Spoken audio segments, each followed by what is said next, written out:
On the feast of the conception of St. John the Baptist, the Church presents to us the first chapter of the Gospel of St. Luke, where we're told that St. John came in the power and spirit of Elijah. The power and spirit of Elijah because both St. John the Baptist and Elijah are forerunners. St. John the Baptist was the forerunner of Christ's first coming, his incarnation, when Christ came to us as Redeemer, and he continues to come to us as Redeemer. And Elijah will come again to announce the second coming, when Christ will return as Judge. This is the time when we receive Christ as Redeemer to prepare ourselves for when he comes as Judge. Christ said of St. John the Baptist that he was greater than all the prophets before him, anointed even in his mother's womb. St. Gregory Palamas has a beautiful phrase. He says, St. John the Baptist exceeded the world even before he saw it, there in his mother's womb. And of course he recognized the divinity of Christ when the Theotokos came close to his mother. Even in Elizabeth's womb, he knew that the Christ was close to him, and he kicked. Because Christ comes as the Word, and St. John the Baptist is the voice of God that proclaims the Word. The voice of God that calls the world to prepare itself to receive the Word. But St. John the Baptist, when he spoke, also identified and spoke out against evil. I apologize for the sound of the rain. St. John the Baptist recognized evil and he called it for what it is. As Herod passed, living an immoral life with his brother's wife, he called him to repentance. And Herod, as the world does, sought to silence the voice of God, silence John the Baptist, and had him imprisoned. And still he spoke out. And Herodias, through the dance of Salome, eventually had John the Baptist beheaded. The fathers tell us that the dance of Salome is like the passions that can stir up desires in us, that can overcome the mind. The rational mind can lose sense of itself through the passions, and we can silence the voice of God to ourselves. We can lose the ability to hear the voice of God when we are so filled with passions.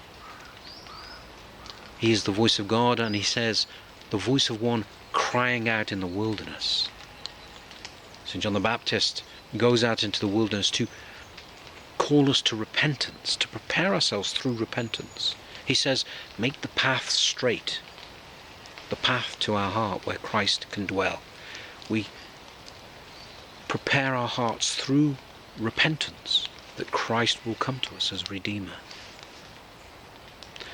St. Gregory Palamas says to us that every one of us, to some extent, must enter into the wilderness, even if it's not outwardly. A wilderness in the heart, find a place of separation from the world, from its concerns, from its demands, from its intrusions and sins. And St. John the Baptist, of course, didn't go into the wilderness to be alone. He went out there to meet and be with God. And in the silence and separation of our hearts, that is what we are to do, to meet with God through prayer. St. John the Baptist lived a life of prayer.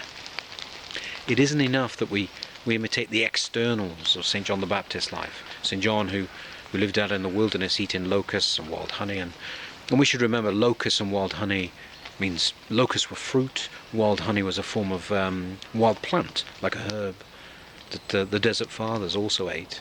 He wasn't going around eating insects.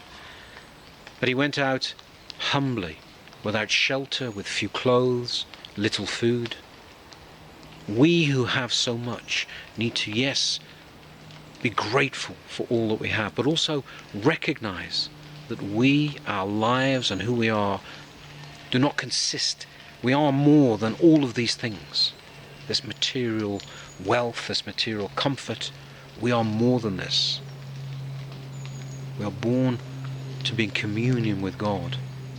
And so when we go out into the wilderness, we are to have a life of prayer that cultivates gratitude, but also we are to preserve what God had given us, that flame of faith that burns within us, that flickers. Preserve what God has given us and find healing from everything that the world has done to us and everything that we have done to ourselves. We are to meet with God in prayer, knowing that he comes now as Redeemer to enter into our hearts, that we may be ready to meet him when he comes as Judge.